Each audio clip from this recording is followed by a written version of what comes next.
July August আন্দোলনে কুষ্টিয়ায় ৬ জনকে হত্যার ঘটনায় মানবতা বিরোধী অপরাধের মামলায় আওয়ামী লীগ নেতা মাহবুবুল আলম হানিফ সহ ৪ আসামির বিরুদ্ধে আনুষ্ঠানিক বিচার কাজ শুরু হচ্ছে আজ। প্রসিকিউশনের সূচনা বক্তব্য দিয়ে বিচারপতি নজরুল ইসলাম চৌধুরীর নেতৃত্বাধীন আন্তর্জাতিক অপরাধ ট্রাইব্যুনাল ২-এ এই কার্যক্রম চলবে। এর আগে গত ২ নভেম্বর আনুষ্ঠানিক অভিযোগ গঠন করে বিচার শুরুর আদেশ দেয় ট্রাইব্যুনাল ২। আওয়ামী লীগ নেতা হানিফের বিরুদ্ধে সুনির্দিষ্ট ৩টি অভিযোগ আনা হয়। এর মধ্যে রয়েছে উস্কানিমূলক বক্তব্য, ষড়যন্ত্র ও কুষ্টিয়ায় ৬ জনকে হত্যার অভিযোগে ট্রাইব্যুনালে এই মামলা দায়ের হয়েছে।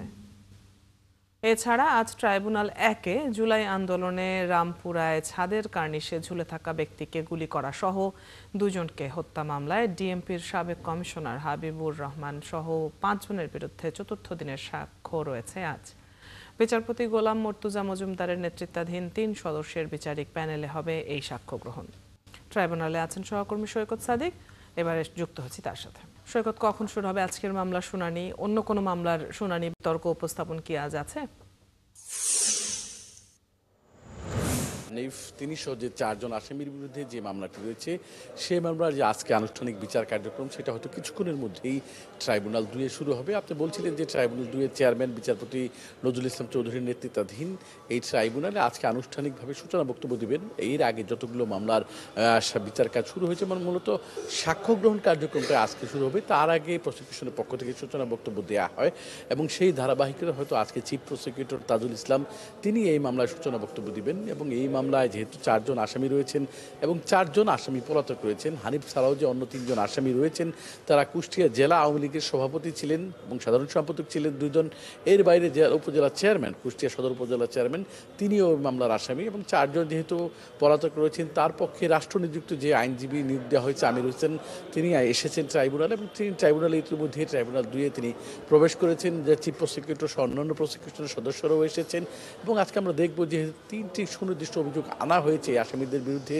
কুষ্টিয়ায় যে ৫ই আগস্ট ৬ জন হত্যার পরেও হানিফের বিরুদ্ধে ৩টি সুনির্দিষ্ট অভিযোগের বিরুদ্ধে হচ্ছে তার বিরুদ্ধে উস্কানিমূলক বক্তব্য, ষড়যন্ত্র এবং এই হত্যার অভিযোগ।